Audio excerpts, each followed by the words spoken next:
Bonjour à toutes et à tous. Alors je crois qu'on l'a déjà dit, mais ça fait du bien de le redire. Merci aux organisatrices de cette rencontre. Voilà, pour la chaleur humaine, la qualité des intervenantes, des interventions qui m'ont précédé. Et celle à venir, parce que je sais qu'elles seront tout aussi brillantes. Alors, mon propos, je vais revenir dessus, portera sur des récits de personnes non binaires. Je décrirai avec vous la façon méthodologique qui a été la mienne pour récolter ces propos.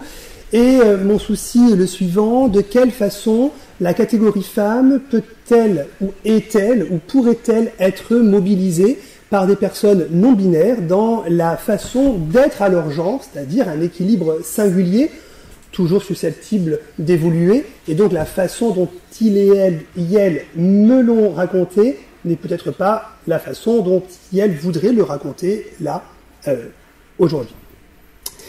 Je crois que cela a été dit, donc je vais aller vite. Mais parler de genre a longtemps relevé d'une catégorie et d'une dimension bidimensionnelle, qu'il s'agisse de l'inextinguible question des inégalités femmes-hommes, de violences de genre, de questions transidentitaires. À chaque fois, il était question d'opposition, de domination, de comparaison, de transition, bref, longtemps, de binarité. Les travaux contemporains sur le genre et les minorités sexuelles et sexuées ont néanmoins mis en avant des figures, des cultures, des trajectoires, des représentations qui tendent à rompre ou tout du moins plier cette dimension duale. Mais sur la question de la non-binarité ou de la fluidité du genre, nous ne savons pas grand-chose dans un contexte français. Alors, quelques éléments d'abord dans la revue, si on fait une revue de la littérature francophone sur cette question. On a des travaux sur les jeunes non-binaires, je pense notamment aux travaux d'Annie Pulin sans façon.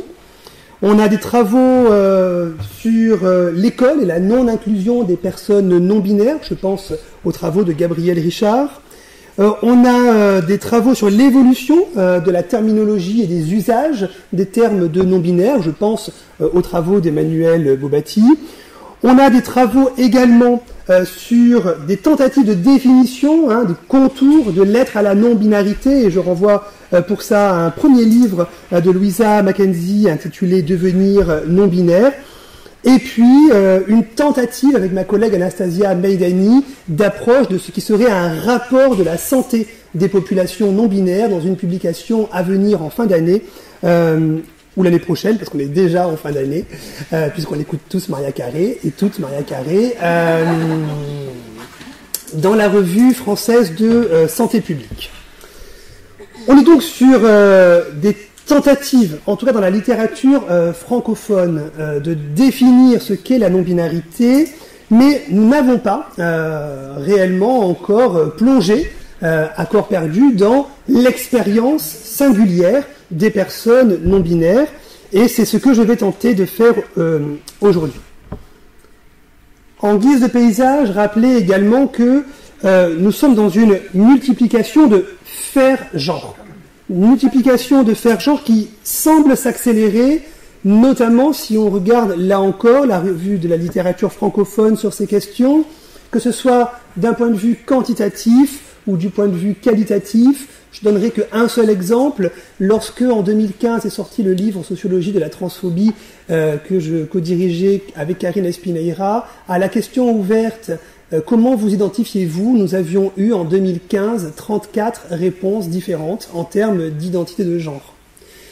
Lorsque, en 2020, avec mes collègues, je reviendrai sur cette enquête, Gabriel Richard, Anastasia Meidani, Marielle Tools et Johanna Dagord, nous travaillons sur la santé des personnes LGBTIQ et que nous posons la même question dans une même modalité d'appréhension statistique des rapports à la santé, comment vous identifiez-vous? Nous passons à 47 identités de genre différentes, dans un espace-temps relativement court, mais qui est mesuré par ailleurs soit dans des inclusions hospitalières de cohortes de patientèle, notamment autour des questions de mineurs trans ou de personnes transidentitaires, avec une augmentation des termes de la gender fluidity ou de la non-binarité de genre, ou bien, autre modalité statistique pour saisir l'augmentation potentielle de cette population, ou sa révélation, augmentation, révélation,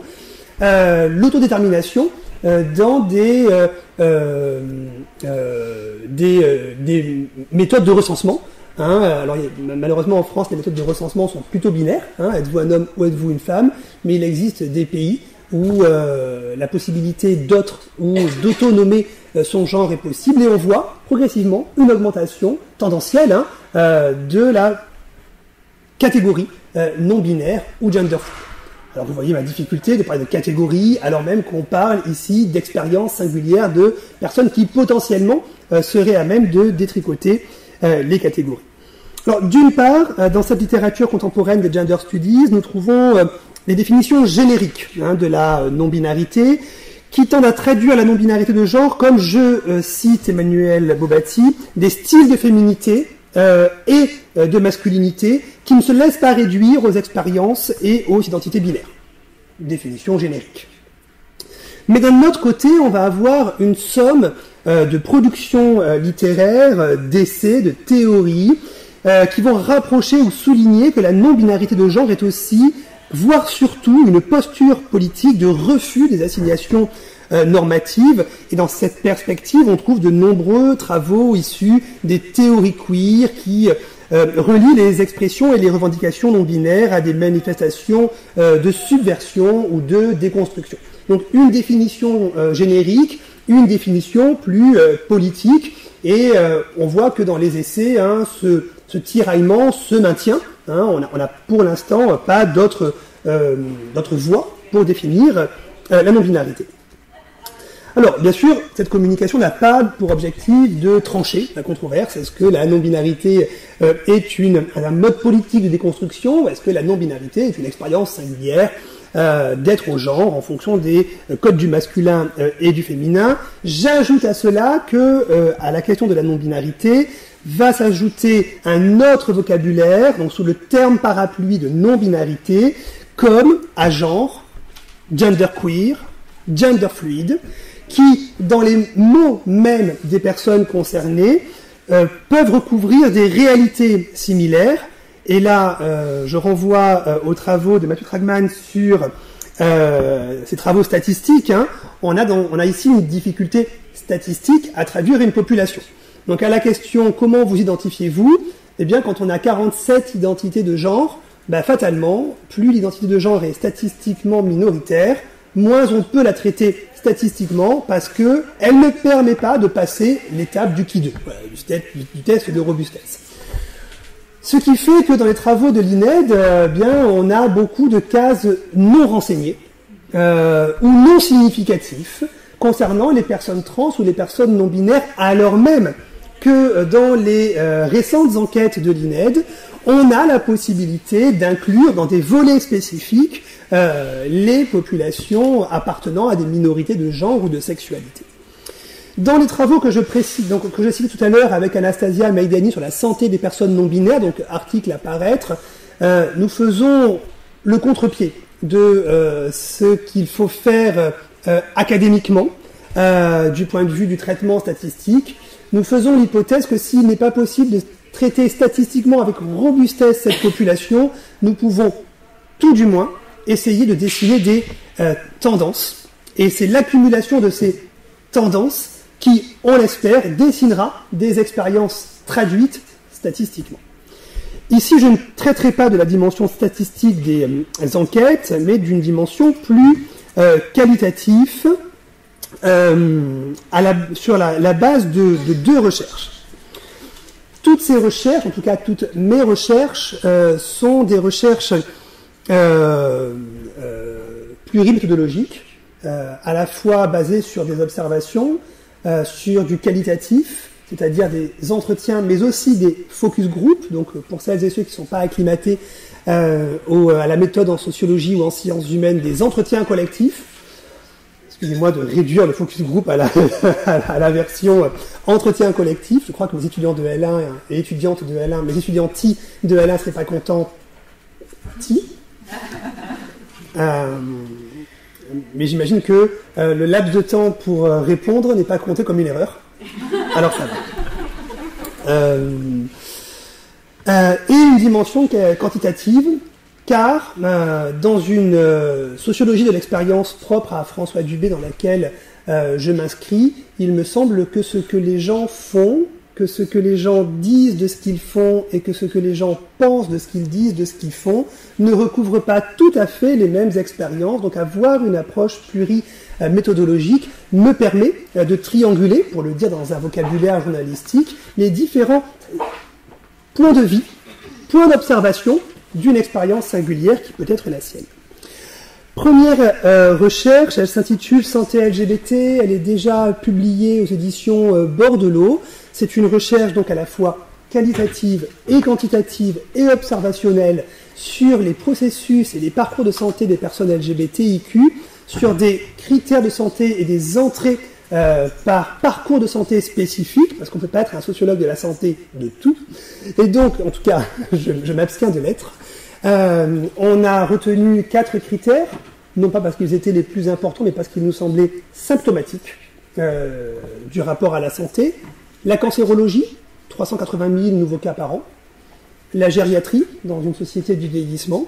La santé scolaire, dans un moment inaugural de rapport à la santé, voir l'infirmier ou l'infirmière scolaire, voir le ou la psychologue scolaire. Et la bariatrie, notamment lorsque on regarde les chiffres prospectifs de l'obésité ou du surpoids en France, donc dans ces parcours de santé. Et j'extrais de cette enquête, pour les besoins de cette communication, 35 récits de vie de personnes non binaires qui nous racontent leur parcours de santé et donc par là même leur parcours professionnel, scolaire, familiaux, sociaux, communautaires. Mais la porte d'entrée est santé. Mais vous imaginez bien que tout se déploie en fonction des portes d'entrée thématiques que nous avons, sans exclusion aucune. La seconde enquête, c'est une enquête qui va paraître en avril 2023, qui porte sur les souvenirs du mariage pour tous, qui est une enquête là aussi statistique, observationnelle et qualitative par entretien et par focus group, et qui traite des souvenirs des personnes concernées 10 ans après ces grandes manifestations qui ont eu lieu pour ou contre le mariage pour tous. Alors quantitativement, sur la première recherche, nous sommes sur environ 1700 répondants TI. Concernant la seconde recherche, nous sommes sur 650 inclusions. Et concernant la dimension qualitative qui va me servir aujourd'hui, je suis sur 12 récits de vie de personnes non binaires. Donc je cumule entre 2018 et 2022 47 récits de personnes non binaires dans des perspectives très différentes. Santé scolaire, santé communautaire, parcours de vie en santé, parcours de vie militant et récits rétrospectifs de vie. Le paysage est dessiné, ça va ? Ils sont chiants, ces sociologues, à devoir dire leur méthode toujours pendant un quart d'heure. Je suis désolé. Voici comment je vous propose d'exploiter ces sources de manière assez, vous allez voir, catégorielle. J'espère que ça vous ira. En même temps, j'ai pas de plan B, donc si ça vous va pas, je suis un peu désolé. En première partie, j'aimerais discuter avec vous de ce mouvement, en tout cas de ce mouvement d'équilibre à la question de la non-binarité, à l'identité ou à l'identification ou à l'auto-catégorisation, et c'est pas la même chose, de la non-binarité, comme étant une oscillation vis-à-vis du genre. La non-binarité est soit l'un, soit l'autre, et ici la catégorie de genre, notamment la catégorie femme, est mobilisée au titre d'une polarité potentielle. Soit l'un, soit l'autre. Des extraits d'entretien qui nous permettent ici de le démontrer. Je sais que quand on parle de non-binarité, on pense à des personnes qui ne sont ni féminines ni masculines, mais moi, je sais pas, j'ai été assigné garçon à la naissance, alors ces codes du masculin, je les connais, et tous ne me dérangent pas, tu vois. Deuxième entretien, je crois que ça dépend des moments. Parfois, je me sens plus fille, parfois, je me sens plus garçon. Je sais pas comment l'expliquer. C'est comme si j'avais besoin de savoir qu'il y avait les deux, si besoin. Troisième extrait d'entretien que je vous propose. Je ne suis plus en couple lesbien.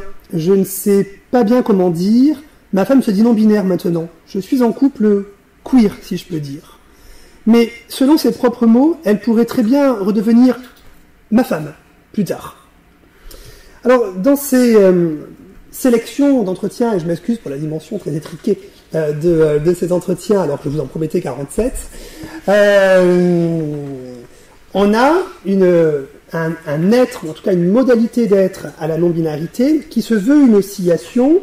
Alors, on le sait, à ce stade, si l'expression de genre non-binaire nous apparaît dans sa formulation comme récente, et l'occurrence du terme de non-binarité nous montre que l'expérience de genre de la non-binarité peut être perçue historiquement, mais son expression en termes de mots apparaît que récemment, on a une augmentation du champ lexical de la non-binarité. Et parmi les personnes non-binaires rencontrées, la composition de son genre reste une interrogation centrale, notamment au vu des injonctions nombreuses à se situer dans une case et dans une seule. Donc, l'oscillation de la non-binarité comme une polarité potentielle serait une réponse à l'injonction à répondre à la question « qui es-tu maintenant ?» En réalité, dit Léa, graphiste de 32 ans, je suis plus féminine que masculine, en ce moment.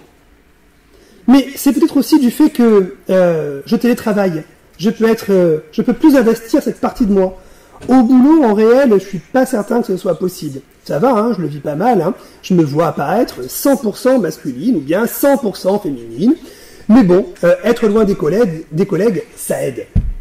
Donc cette oscillation, cette potentialité de la catégorie, elle est aussi conditionnée aux situations qui permettent, aux conditions matérielles, mais aussi relationnelles, qui permettent de se situer dans l'un ou dans l'autre case. Dans ce cas de figure, les questions d'opportunité et de contrainte sont entremêlées, et les notions de discrimination et de transphobie, réelles ou appréhendées, car je vous rappelle qu'en termes de discrimination, il n'est pas besoin d'être discriminé pour se savoir discriminable, et donc si la discrimination joue comme une épée de Damoclès, la simple dimension de sa potentialité demeure une chape de plomb sur les personnes qui, potentiellement ou réellement, pourraient en être victimes. Quoique, sur la question de la transphobie, les chiffres étant à ce point massifs, on peut se dire qu'entre expérience réelle et expérience appréhendée, il y a une superposition quasi totale. Je rappelle quelques chiffres, comme ça, dans l'enquête sociologie de la transphobie, 85% des personnes disent avoir été victimes de discrimination au cours des 12 derniers mois. Dans l'enquête que nous menons dans le livre Santé LGBT, 86% des personnes trans disent avoir été victimes de discrimination à l'école, soit durant les 3 années ou 4 du lycée, soit les 4 années, ou 5 si on a redoublé, du collège. Concernant la santé en lien ou en rapport avec les médecins généralistes, 60% des personnes trans disent avoir été victimes de discrimination dans le monde de la santé au cours des 12 derniers mois. Et concernant les discriminations dans l'espace public, c'est une enquête que j'avais menée à Bordeaux avec ma collègue et amie Johanna Dagorn, 98% des personnes trans disent avoir vécu de la transphobie ou quelque chose qu'elles appréhendaient comme de la transphobie au cours des 12 derniers mois dans leurs déplacements. Bon, à ce chiffre, à ce taux de victimation, on peut donc se dire que si on n'avait pas fait sur les 12 derniers mois, mais sur les 24 derniers mois, on aurait un taux de victimation qui avoisinerait les 100%, même si statistiquement le 100% est impossible. On a donc ici, dans cette polarisation, soit l'un, soit l'autre, des éléments de vie, d'expression de sa non-binarité qui sont conditionnés ou qui sont traversés par ces contraintes, appréhendées ou réelles, mais aussi par les opportunités à pouvoir se dire non-binaire. La seconde façon de s'équilibrer singulièrement vis-à-vis de la non-binarité, et une façon n'est pas exclusive de l'autre, une façon peut être appréhendée en même temps que l'autre, une façon peut être investie subjectivement, politiquement, relationnellement, corporellement à un moment de la journée et abandonnée à un autre. Hein, donc je ne cristallise absolument pas ici des figures archétypales de la non-binarité. C'est la non-binarité, et non pas la non-binarie, comme agencement, décidément, comme agencement. Et là, nous sommes plutôt sur un rapport à la non-binarité qui pourrait s'exprimer de cette façon. C'est l'un et l'autre. Et ici, la catégorie femme, elle n'est pas utilisée comme potentialité, mais comme un outil de construction de soi, en même temps que d'autres catégories. J'ai besoin des deux. Je ne sais pas te dire si je suis plus l'un ou plus l'autre. Je suis les deux, vraiment. J'ai choisi un micro-dosage hormonal pour ça, pour ne pas être trop marqué d'un côté du genre, sans être non plus trop marqué d'un autre. Mais je ne suis pas agenre non plus, je reste non-binaire. J'ai pas d'avis sur qui dit quoi de sa façon de se nommer. Hein. On est vraiment ici, quand je parle d'équilibre corporel singulier, on est aussi sur des équilibres langagiers singuliers. Et quand je vous disais en introduction que certains mots pouvaient subsumer d'autres mots, on a ici une mise en perspective de la non-binarité et de la dimension agenrée de certains corps. C'est très certainement le cas le plus fréquemment rencontré, notamment lorsqu'on interroge les jeunes non-binaires adolescents et adolescentes, lycéens, lycéennes ou étudiants et étudiantes, celui d'une simultanéité du genre masculin et du genre féminin. Mais attention, cet agencement n'est pas d'un seul tenant, il prend les plis d'éléments du genre existant, le maquillage, les tenues vestimentaires, les pronoms, les attitudes corporelles, et il s'harmonise différemment selon les âges et selon les corps, mais aussi selon les expériences passées. Alors, j'ai pas été jusqu'à distinguer ce qui était d'une non-binarité avant ou après la puberté, puisque mon échantillon ne me permet pas ici de faire la comparaison. Tim, 18 ans, lycéen me dit « Mon maquillage, c'est pour dire je suis un garçon et je suis féminin. Alors, suis-je vraiment un garçon ? C'est pareil pour mes bagues et mes colliers. Suis-je vraiment un garçon ?» La troisième façon de s'équilibrer au genre du point de vue de la non-binarité pourrait être de se dire non-binaire au sens d'une extériorité. Donc je vous rappelle les deux premiers mouvements, les deux premières chorégraphies du genre que j'ai esquissées. La première est une non-binarité au sens d'une potentialité, l'un ou l'autre, féminin ou masculin. Et donc le féminin est utilisé ici comme une potentialité, mais absolument pas comme une obligation. Seconde chorégraphie au genre. Le genre, je le répète, le genre est un agencement, l'un et l'autre. Et dans cet et l'un et l'autre, on va utiliser ici des outils, des accessoires, alors pour le dire en des termes plus sociologiques, des technologies de genre, qui vont équilibrer ce l'un et l'autre, cet en même temps, dans un même mouvement, puisqu'aujourd'hui, quand on dit en même temps, je crois qu'on est obligé de verser des droits au président de la République. La troisième chorégraphie que je vous propose est la suivante, en termes d'interprétation, c'est-à-dire que sur la base des témoignages qui m'ont été donnés, la non-binarité comme une extériorité, ni l'un et ni l'autre, et ici la catégorie femme, elle est mobilisée comme une assignation subie à mettre à distance. On retrouve là un discours que nous avions déjà abordé au début de la communication, à savoir une interprétation de la non-binarité dans son sens militant et politique.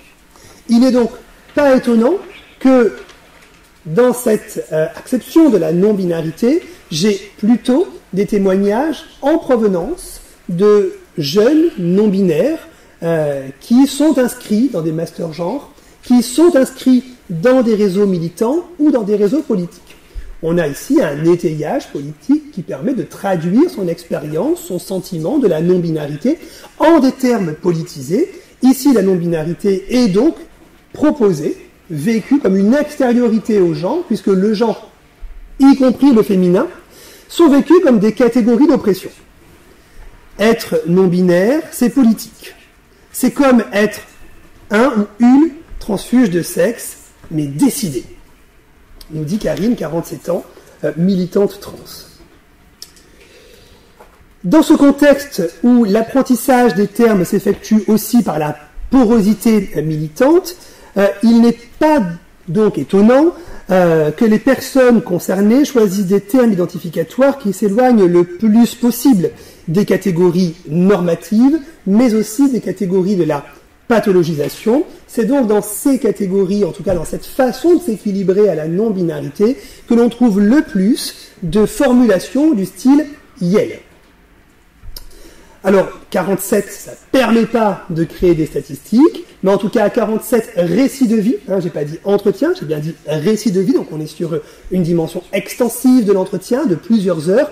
On a ici, en tout cas, une tendance qui semble s'esquisser.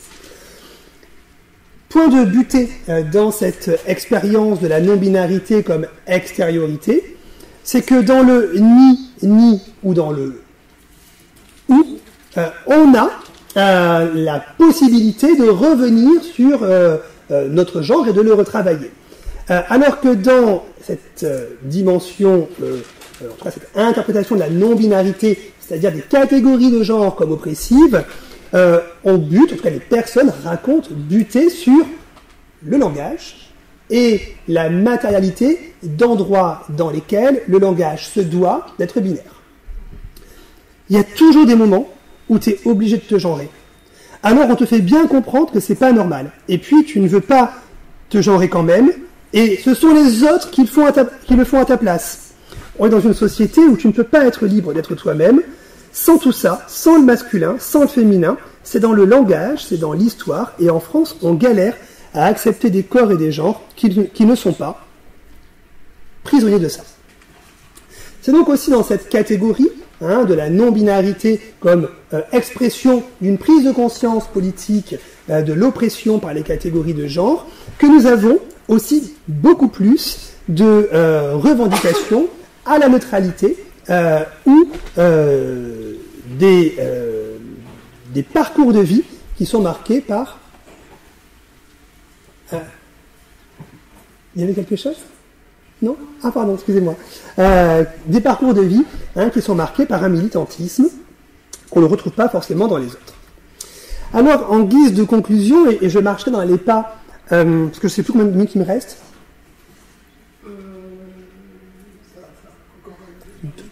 Ça va ? Sur mon chronomètre, il y a marqué 2. Donc, mais comme j'étais un peu long à l'activer, je marcherai dans les pas de Muriel Salles pour dire que ces petits parasitages des façons de se dire à son genre qui peuvent apparaître statistiquement marginaux, qui peuvent apparaître communautaires, qui peuvent apparaître uniquement militants, sont en réalité traduits dans une plus grande histoire, et je voudrais ici, pour le souligner, les bifurcations, les changements assez radicaux qu'ont connus les classifications médicales. Ainsi, dans le DSM, donc le manuel de psychiatrie internationale, dans sa version 4 et sa version 4 revisitée, il y a la question des transidentités, qui d'ailleurs peut être interprétée de différentes façons, non-congruence de genre, différence de genre, et dans la nouvelle version du DSM apparaît le terme de non-binarité.